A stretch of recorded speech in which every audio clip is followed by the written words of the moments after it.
whakarongo ki te tangi a te korimako. Kōrero flowing out the hook of force. Kaupapa relevant, kaupapa out of bounds, kaupapa exigent, kaupapa paramount. Nā ko nā whakapiri mai ki te kaupapa tino whakahira hira whakarongo pi kari kari mai. Hare hare mai, o Taringa hare hare mai. We gotta gather up close everybody. Gather up close everybody. Kani move that body. Kani move that body. Whiti ki runga, whiti ki raro. Ara, ko te ora ki runga, ko te ora ki raro, ko te ora ki roto, ko te ora ki waho. Ko te tangi tēnei a te pīpī wharauroa I roto I te pūmahana o te wā. E ki nei kui, whiti ora. Nau mai, hoki mai, anei ki te punua pāho o Taringa. E whakapāho atu nei I te piki auahi bustling metropolis of Taumatu. Nau mai, hoki mai, e te iwi. Tēnā tātou e hoa mā, tēnā koe te puaheiri, tēnā koe Erika. Tēnā koe. Engari. I tataki atau engari te ngari te kore hoi anō. E kōrero anō tērā. Tēnei te huri ake o ngā mihi ki tēnei rangatira, ko hono mai ki tēnei karangamaha ōku, ko whakai mai ki tēnei tono. Anā ki anoho tahi me tātou I te rānei ki te wānanga I etahi ahuatanga e pāna ki tō tātou reo. Nō reira, e tai, kei te hoa, kei te rangatira, kei te karangamaha. Jarred, nau mai, haere mai, anei kia Taringa. Tēnā koe, tēnā koutou. O tira ki te iwi nui I tonu e whakarongo mai ana ki tā tātou whakapāhotangi I tēnei rā, e mihi whānui atu ana kia koutou. Finally, it's nice to be on here. You know what, e hoa mā, I just wanted to firstly say congratulations to Taringa, and I understand that this is our 214th episode. Yeah. Ka whai? I've been dropping hints 213 times before this. And I finally got on. So, you know, there's that kōrero e waku ana I te tau o te kāho. E karangatia mai au, nō reira e mihi atu ana kia koutou katoa. Oh, I love that.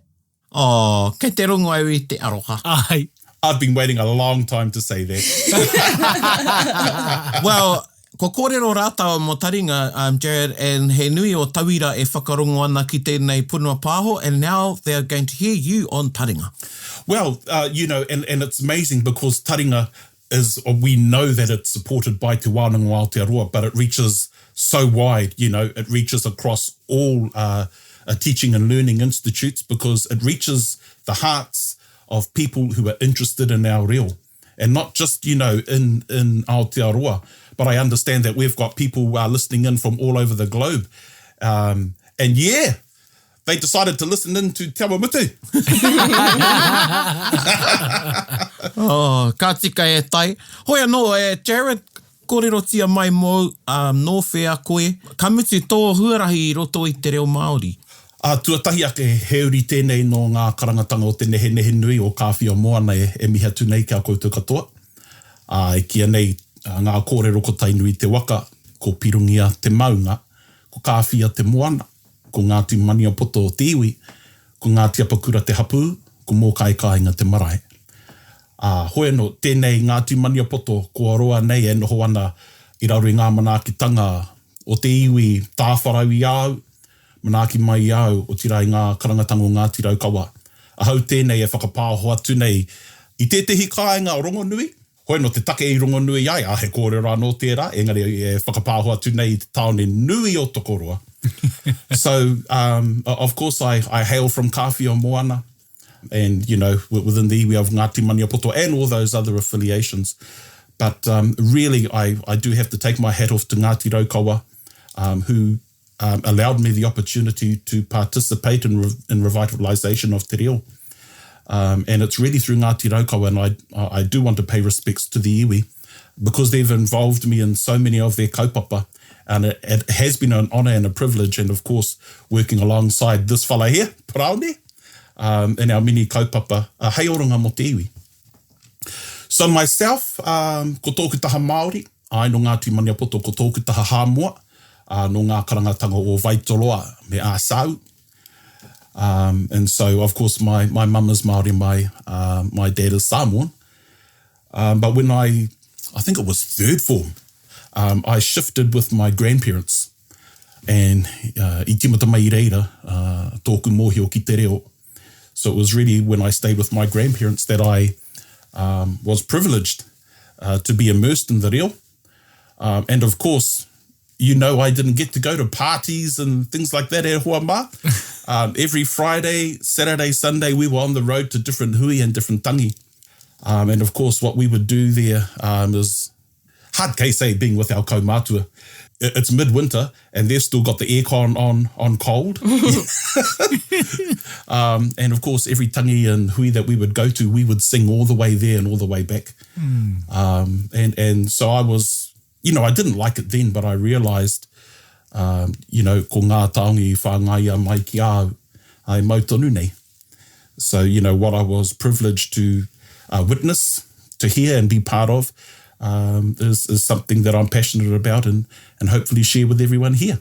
Yeah, so that's me. Cool. Ko te kaupapa i tēnei rā, e te iwi, we're on kupu. Engari mua i te kupu, wale he kupu tonu, ka whiua ki a koe, ka whakahokia ki a koe, Jarred, kei a koe tā tātou kīwaha. Aye. So this kīwaha that I wanted to share with everyone. I'm excited for this kīwaha. Hang on, don't play it up. I'm the same. Apparently this is ngā huia's tino kīwaha. And so it was something that it's not really nice to be on the receiving end of. Yeah.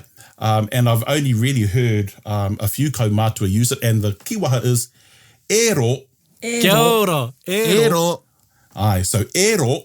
And I suppose the English, ko te whakapākeatanga pea o tēnei kīwaha ko te bummed you out. Kia ora. Ero. So, of course, you know, we're always being taught to be respectful to our kaumātua, but my nan and I, we used to fight all the time. We used to have some good goes, and it was really about my knowledge of English. Yeah. And of course, she grew up with a different command of English than what I had when I was young. And, you know, she would always bum me out, and this was her kīwaha. She would go, ero, but the finger would go as well, you know, right in your face. And of course, kāre māua i kōrero mo te whakapākehātanga o tēnei kīwaha, ka waiho tonu ki roti te wairua o te tuku. But, you know, it's only until we start thinking about what would be its English equivalent, it would be, bummed you out. And so when you have a look at, if you try and delve into the kīwaha, and I was growled by Sir Timoti Kāretu, when he had a look at our Tainui dictionary, and he said, well, you know what an ero is? And the ero is the inside of a boil. Yeah, it's the core of a boil. And so to be used as a kīwaha, you know, you can sort of like understand why it would be used as because a boil is not a nice thing. But I can always remember my grandmother saying, e roke. Aye. Yeah, and I thought to myself, well, perhaps this ero is the shortened form of e roke, you know, and we all know what the translation of e roke would be. So I don't profess to know how the kīwaha itself come about, but I do know how it was used and the context and the voice. It's all about the voice and the finger to me. Yeah. Whenever my grandmother would bum me out, she'd go, ero, and she would twist her finger like that. Ero. And it really hurt when she did that. He pāte mai. Ero. Okay, now let's have a go ki te whakatauira i tērā kīwaha. So give us some scenarios. I mean, we all bum people out. Well, I suppose when I think about it, we were having an argument about a kupu Pākehā. And so when she was talking about a dust mote, I said, no, Nan, you got it absolutely wrong. It's a dust mite. And she goes, ai, koe nei te hua o te haere ki te whare wānanga he kūare. And of course, I said, you wouldn't know. And of course, he whakaputa mōhio au, so we were having a good go. And then she says, tirohia te tikinare. Yeah, so have a look at the dictionary. And I found that actually a dust mote was in there. And it's a speckle of dust. Ka pai. And she knew, I didn't actually have to say anything. She knew on my face as I read it. And then she just goes, ero. And there you go. I mean, you've got no comeback after that. Your nan sounds like a good laugh. Oh, she was how hard case. She was neat. She was neat, tō tupuna, tō kuia. Atu i te kīwaha haunei, ko te mea, ko te akoranga tuarua kia haunei, he maute, he mea tuturu tērā. Yeah, a dust mote e hoa ma. Oh, a dust mote. Ai, kaua ko te maite, ai, e rereke, che. Awa, e kui e ruhi, e maanga ka ora tō kīwaha, tā koutou kīwaha ana i tō mokopuna o tira i a Taringa. Taku kia ora. whakapono ka horapa haere tēnei kīwaha. Ai. Yeah, ero. Ero. Bummed you out. So if any of us bum each other out on this episode, we have license to ero each other. You just be careful which finger you use, though.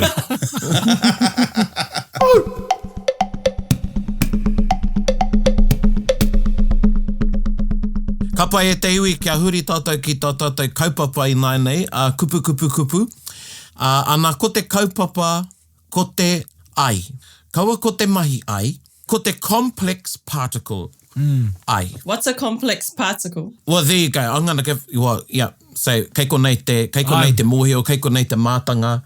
Give us a little whakamārama, Jarred, of this complex particle ai before we get into our wānanga.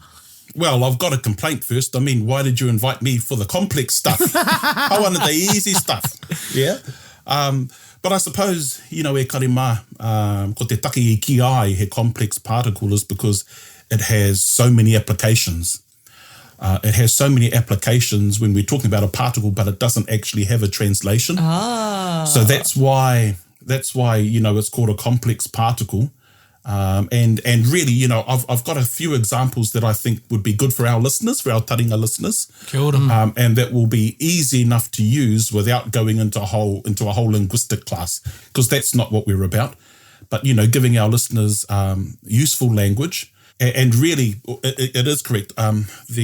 I is complex at the best of times, but when we're having a look at the particle, there are so many contexts, and they all have different meanings. And so that, Erica, that's probably why it's called a complex particle, because to give it one particular name Would be impossible. Well, it would be, yeah. Yeah. One function, I guess, Yeah, if you give it a sole function, well, that's not the way it works. So to maybe e te iwi, maybe compare it to another particle, Jarred, in the language. So we're talking about a particle in language. So we're not talking about a dust particle or a dust mote. Is me? Well, yes, me can be a particle in terms of a suggestive. But when you have a look at things like the word tonu, yeah? Oh, yeah. So when you have a look at the word tonu, and we know it's a postposed particle, eh? Postposed, kia ora. And so when we have a look at that, well, most people would think that tonu means still.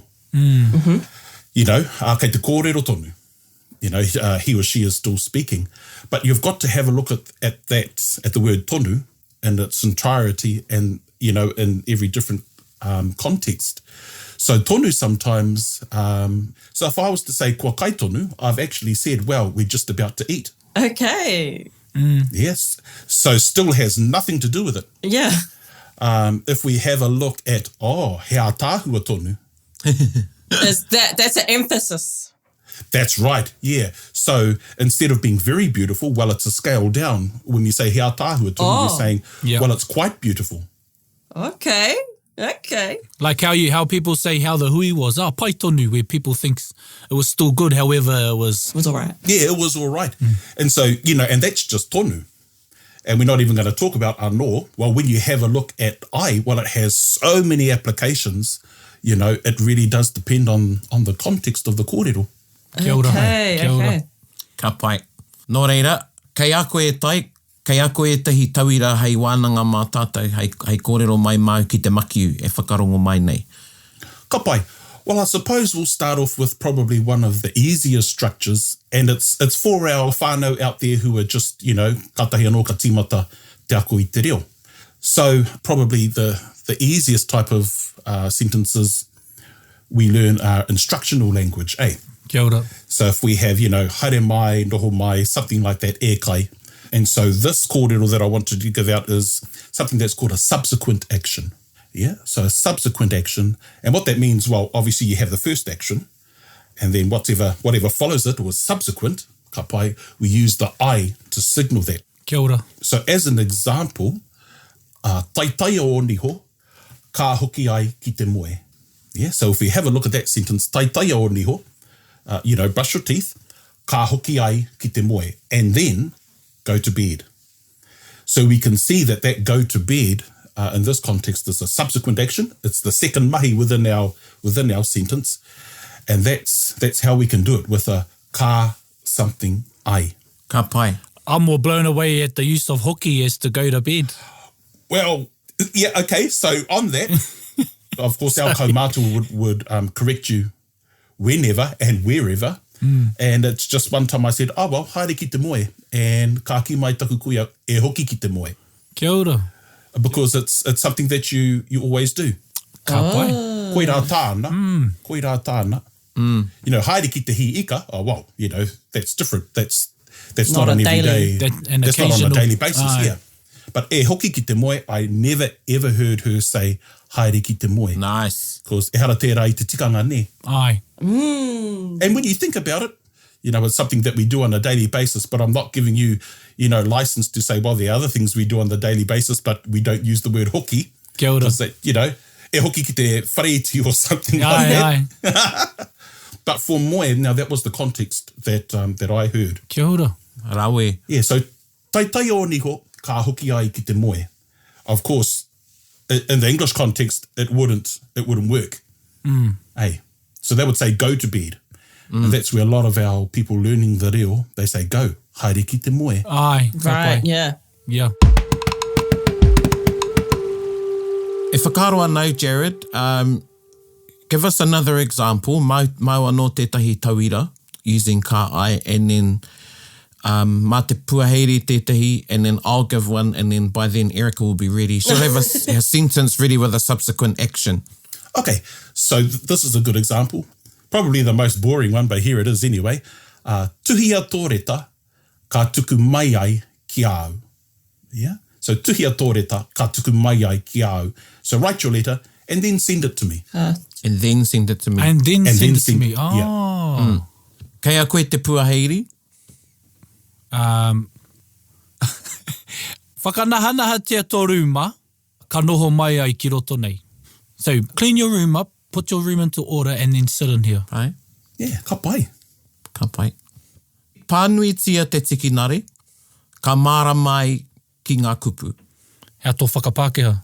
We'll read the dictionary and then you'll understand what the words mean. That's the inference there. Kia ora. Kei māku. Here we go, e te iwi. It's no pressure, Erica. This is in context of what me and my baby have been up to lately. Whakamaua tō pōtai haumaru, ka eke paihikara ai tāua. Oh, too much. Ka pai. Tēnō pai. Pai tēnā. Nā, he rawe tērā, and arā te hunga e mohi ana ki te reo, kāore I te kōrero I tēnei rerenga. Kia ora. He mea hou tēnei rerenga kia hau. Same. Ko te kā ai. Aye. Well, it gets in a shorter form as well. And probably this will be useful for a lot of people. So another example was where you don't really need to include the ka. So if I was to say, noho mai ki konei pānui ai. Kia ora. Ai. Yeah. Ai. And it's really funny that I also, said that this is a subsequent action, but one of my tauira, and I use her name all the time, Karen, no heroia no America, and she's a self-confessed kūrereo junkie. Kia ora. And she said to me, well, actually, that sounds like that's not a subsequent action. She says it sounds like a simultaneous action clause. And I went, Kia ora. Ai. so ai. it's, rather than and do this, so haere mai ki konei pānui ai, come here and read. Yep. Yeah, so it's sort of like two actions that are being carried out simultaneously. Oh, and yeah. the good thing about this is you can actually add on different actions, So, haere mai ki konei, noho ai, pānui ai. Kia ora. Oh, cool. Yeah. You just add the actions on, and our learners out there don't need to worry about a tense. Yep. Yeah, it's just something I. Yeah. You don't need to join them with like a hoki or a me or something. Kāu. Yeah, Kāu. ka pai. Cool. And I think, my limited understanding of the complex particle in this sense is I've been translating it in a certain way in order to, so that you may, when say like ka pērā koina hoki tāku, i rete tonu taku ki atu ki aku tamahine, haere ki te tēpū kai ai, noho ki te tēpū kai ai, sit, go to the table and eat. Ka pai. And that's a really good sentence for us. Hei whakamahi mā tātou as with haere, in it, I roto i te rerenga, hei whakarongo, hei whakamātautau hoki mā te iwi. So that's a good example, Puhairi. Yeah. Okay, next. Haere ki kāwhia, hi ika ai, mahi pipi ai, kohi mā taitai ai. Kia ora. Oh, I see what you did there. Nice. Do you? Hi. Well, I just want to say these Ngāti Raukawa, you stay in your own moana. You leave our kāwhia moana alone. Yeah, but that's a really awesome example, Praone. Yeah, so you can see all the different actions, Erica, following. Ka pai, rawe. Kei a koe, Erica? Okay. Whakatangihia te rakuraku, waiata ai, mahi a ringa ai, Ai, pāti ai. pāti ai, whakangaho ai. Ana. Oh, you're on a roll now. Yeah. And this is something I want to do personally, you know. Ka rere tāua ki Las Vegas, whakapau moni ai. Kia ora. Peti ai. Peti ai, mārena ai, you know, whatever. Mārena ai. Karawe e tai. Ai. Tēnā koe.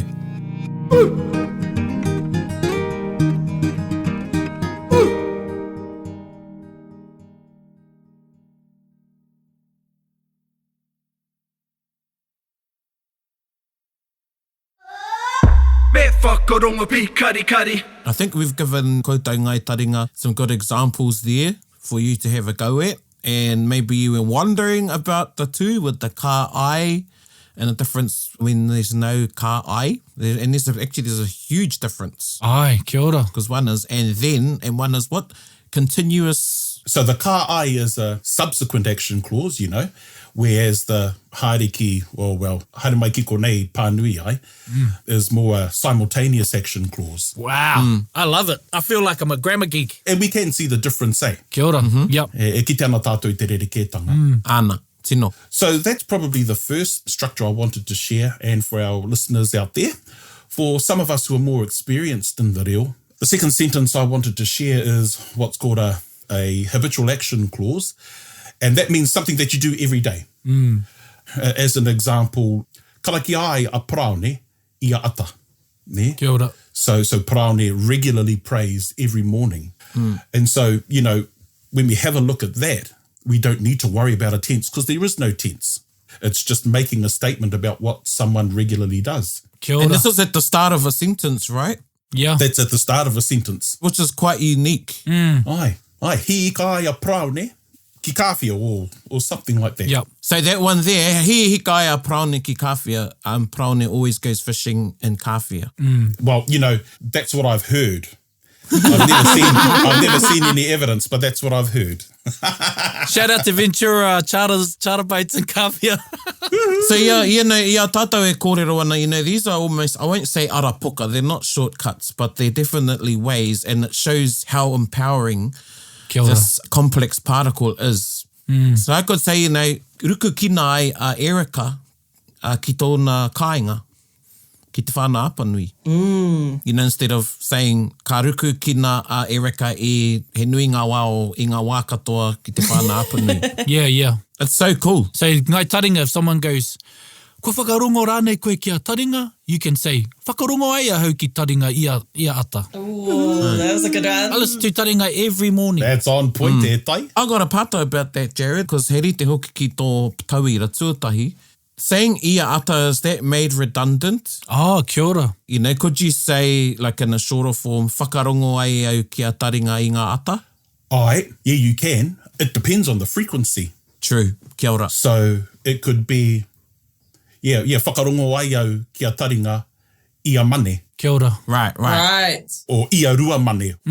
But in most contexts, if it's a daily activity, you don't need to say daily. Ai, kia ora. Kia ora. So just by leaving it out, the presumption is that it's done daily. Ka pai. So yeah, there's a little slight difference there te iwi, just pēnei tēnei whakarongo ai au kia taringa i te motoka. Kia ora. Whakarongo ai au kia taringa i ia wā kei te motoka hau. Oh, that's a good one. They're both in the car, but one's saying every time I'm in the car. Every so time I'm in the a little bit car. of unpacking in the second one. Yeah. Pai. Tino pai, ne? Yeah. So if I say, hikoi ai māua ko taku pēpi ia rā, but how do I add in, we walk our dog every day? Ooh. Right. Leon. You know, Leon Te Heketu. He's a good one for fixing this up. A lot of people would say, well, you know, there's a number of ways you could say it. Hikoi tahi ai māua ko taku kuri, ia ata, or something like that. Hikoi tahi. But he would probably use the word whakahikoi. Whakahikoi, kia ora. Oh, okay. Ai, to make walk, take them for To walk. make walk, yeah. Aye. And of course, you would say, you know, whakahikoi tiai e au taku kuri, ia ata, or, i ngā ata, or something like that. Right, so we still like add in the airs if it's a passive. Oh, absolutely. If we've hāngued. Right, okay, cool. Aye. That makes sense. Ka mautonu ngā ture reo. Aye. Kia ora. I wouldn't use māua ko taku kuri. Okay. Thank you for that. I would say, whakahikoi ai a hau I aku kuri I ngā ata. So I always walk my dog in the mornings. Oh, I had ko taku pēpi. So māua ko taku pēpi. Right. But it's not necessarily needed, eh? I could just say māua. Pai tēnei, yeah, but if you write it out and have a look at it where it needs to go in terms of the particles and the... So, whakahikoi tia ai e māua Ka pai. aku kuri. Aye. Rawa atu. That's super flash. Isn't it amazing though? Like, yeah, you can have the flash, and this is what I want everybody to get, e whakarongo ana. And kua roa au e kōrero pēnei ana. Kia ora. You can learn all the flash words I roto I te reo. And they don't have to be flash, just build your vocabulary. Engari ki au, koinei ngā tino o te reo. And we always go back to the iki, mana particles, Aye. the tonu, the kau, the noa, all of those, and ane me tēnei te complex particle ai. Yep, I consider myself an intermediate learner. If Praone considers himself an advanced learner, you do a full circle of learning all this big vocab, big kupu whakarite, and then you come back around and then you start hitting particles, complex particles, and it's there. Kei roto I te moro iti, te nuinga o te kōrero. And if you know how to use it, and once you start understanding it, that's how you can start manipulating your reo in ways in which you can express your thoughts even on a more complex manner or more clearly to your understanding. Yeah. I think people think it's flash because it's less understood. But it's no tātou no tēnei reo. Tika. So nothing's flash. Kia ora. Tēnā koe. So I vaguely remember back in my 1 year at the University of Waikato, learning about I, but we were using it in like to express how something's usually made. So is this the same sort of way to use it? So if I said, hangaia ai ēnei turu ki te rākau, is that the same way that we're doing right now? How tō whakapākeatanga? These chairs are usually made of wood. Kia ora. Ai. Rawe. Aye. No, that's a really good example, Erika. And the key word there is usually or regularly, normally. So whenever we want to use those words, you know, and for our mo te hunga e ako ani te reo, ko te whakaaro Pākehā tuatahi pea, te mea ka puta mai ki a rātou, and they go, usually, regularly. Ai. So when we start thinking about that, you know, ki te reo Māori, ko te ai. Cool. Hangai ai ngā whare tupuna o mua ki te tōtara. Ai. Poke poke ai te parāua ki te ringa. Oh. Ki te hake rānei. And it depends what parāua you're going to poke poke. Now that's a different kōrero. Awa e poke poke. Hoi anō.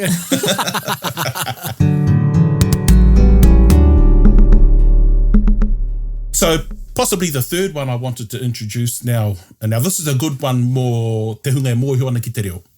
So what I wanted to discuss really is the difference between the kia something ai Kia ora.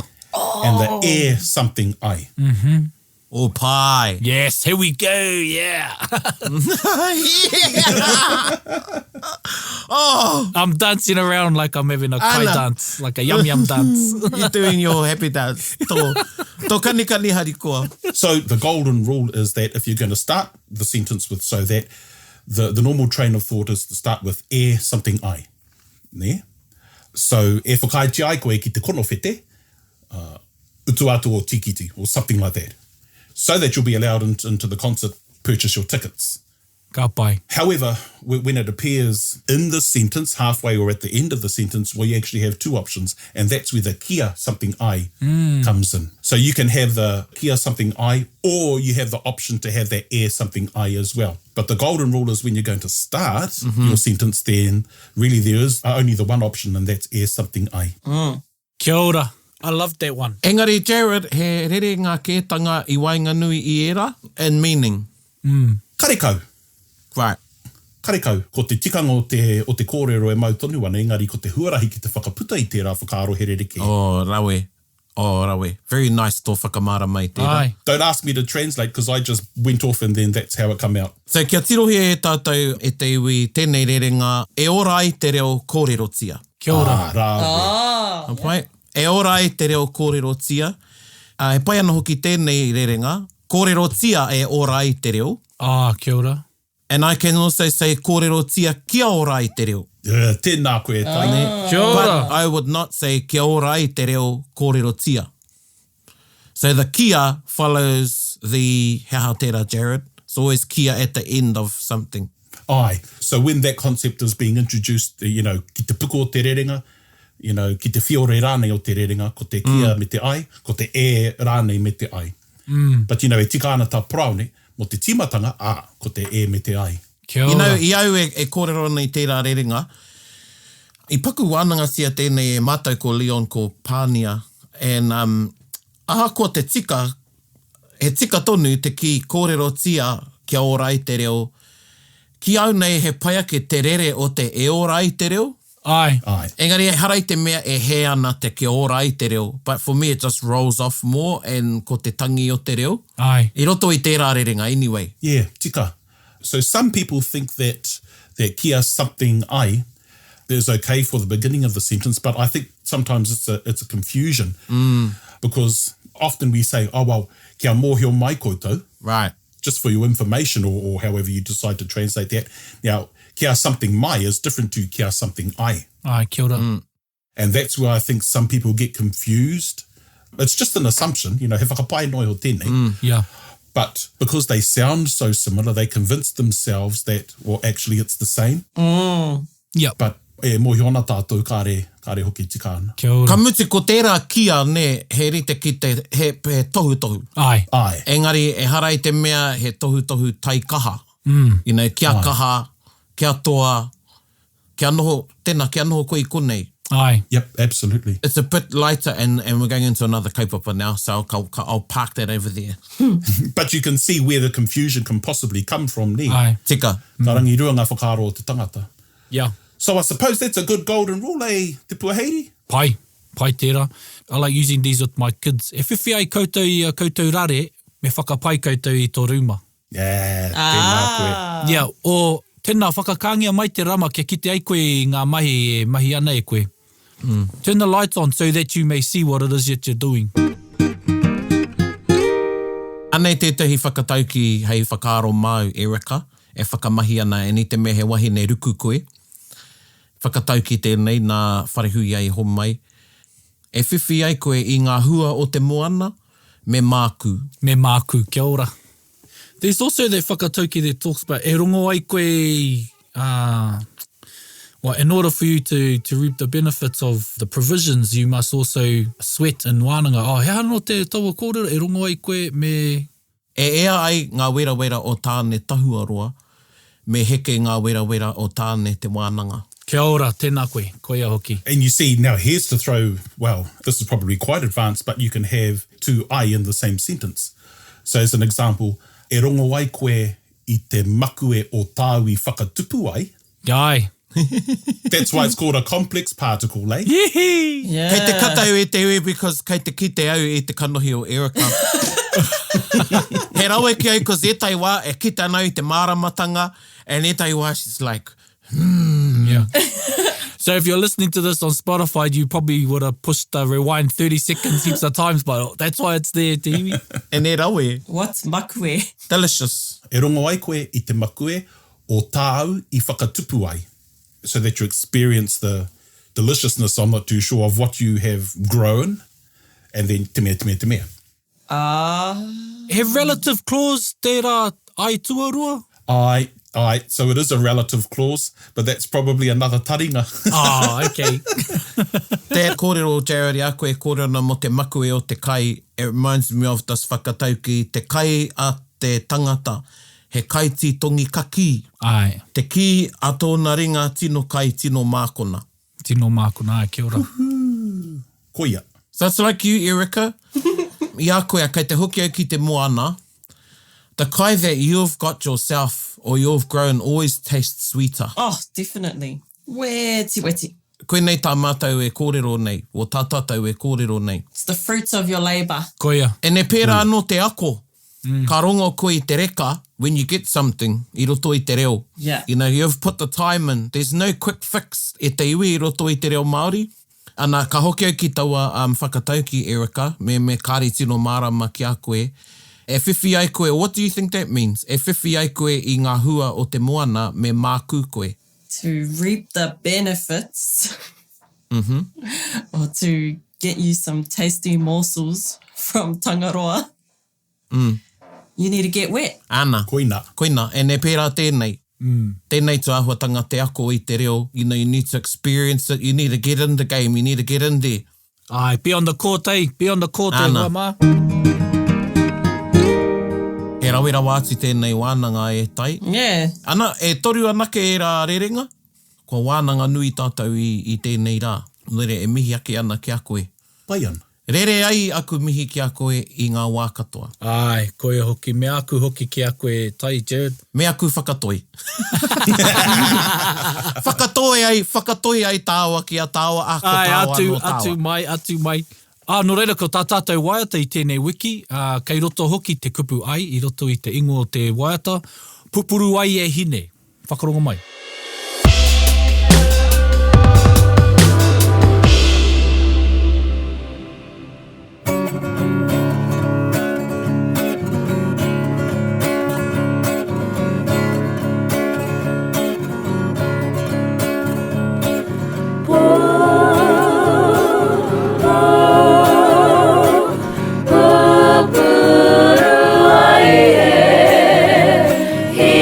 Hine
So what kind of ai is that? Kei a koe te tikanga.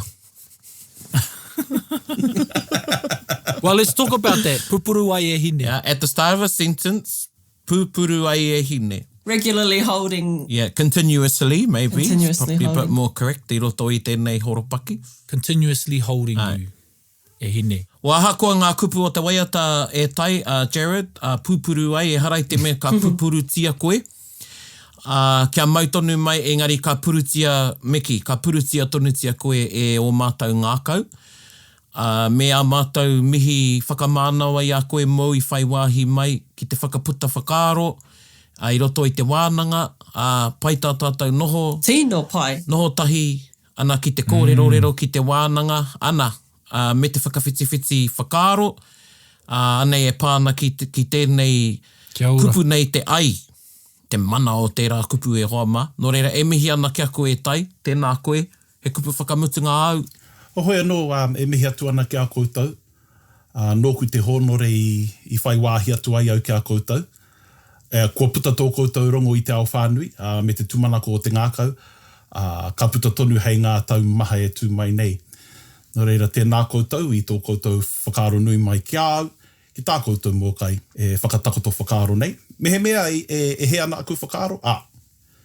Hoi anō. Waiho mai e rā āhuatanga he ki au. Engari, me he mea he hua kei roto I a tātou kōrero. Tēnā tukuna ki te ao. Nō reira, tēnā koutou, tēnā koutou. Kia ora tātou katoa. Kia ora. Nā koe, Jarred. And when we come back at te iwi, Erica's Yeah. going to be mātanga. Please come back again, Jarred. That was so good. Ai. Ka tai ki te wā, Erica, e hoki mai ai, koe, tātou. Ana kōrerotia ai e Kia koe, ora. e nei kōrero. Okay. No pressure. And for those who came into the episode thinking, I already know about complex particles and you just learned something, ero. Hanga koki aira ni te rangi o taua kiwahana, ero. Nice one. Aera. Ero. Hoi anō e te iwi, e mihi nui atu ana ki a koutou katoa. Ngai taringa, ngā kaiwhakarongo mai, ngā kaiwhakarongo o te rā, ngā kaiwhakarongo e haere ake nei I te mea. Time is an illusion. A tōna wā, ka whakarongo etahi ki tēnei punua pāho, kāre mātou I āta whakaro, kāre I āta whakarotia e mātou. Nō reira, ngā mihi nui kia koutou me kore ake koutou, ko te reo mihi tēnei o Taringa o tira I raro I ngā manakitanga a te wānanga o te aroa. E te iwi e, hei konei, hei kona. Hey, E kona. kona e te iwi. Bit whakarongo pi kari. Get the rope close, everybody, buddy. Taringa. Yeah, tahuri mai ki au. Whakarongo ki te tangi a te korimako. Kōrero flowing at the hook of force. Kaupapa relevant, kaupapa out of bounds. Kaupapa exigent, kaupapa paramount. Nā ko nā whakapiri mai ki te. Kaupapa tino whakahira. Whakarongo pi kari mai. Hare mai, o Taringa, hare mai. We gotta gather up close, everybody. Gather up close, everybody. Kani move that body. Kani move that body. Taringa, he mea tuku nā te wānanga o Aotearoa. Nā te māngai pāho me irirangi te motu I tautoko. To listen to more episodes, search for us on your podcast app and subscribe, or follow us on Instagram and Facebook. Taringa, whakarongo mai.